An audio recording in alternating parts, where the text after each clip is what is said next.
हाय सांग मैंने सकाळु सकाळु मो काम सार देके आसिगली मो टे सिंदूर हंगा लगेकिनी पूजा करिवार अछि मते। तो जेहेतु आम घर लक्ष्मी माने आम माने तो सहित आमको पूजा करिवार अछि। तो मो काम सारला परे स्वामी के कहले टिके जाइके टे पानी भर दियो सेई भितर म भात हंगा भी तांगा में बाड़ी देली। तो मु आज बनै देली भात आ पालंग तरकारी सजना छुई आलू भजा। तो मोर बंची थला काली रात रे पूरी आ आलुदम सेगुडा को मु खाई दउची। जेहेतु आम घर लक्ष्मी तो आमको संचय करिवार अछि तो बंची थवा दिन को फोपाड़िया दरकार नहीं। एटा मु कहूची आज्ञा समस्त नुहे।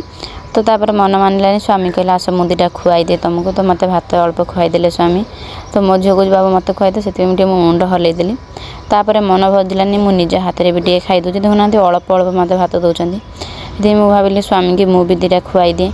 तो तांको खुआईदेली देखला से झील को खुआई मुझे खुआईदेली एवं खाईदे। देखुना आज्ञा सजना छुई जाचुची खाऊना भिटामिन जो जिनस अच्छी से गुड़ाक से खाइबे।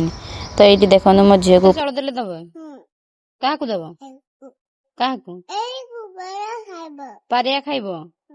अच्छा काऊ भी खाइब। चाउल जदि पारा को आउ काऊ को दबा आमे खाइबा कौन तमे खाइले से खाइब। Good girl.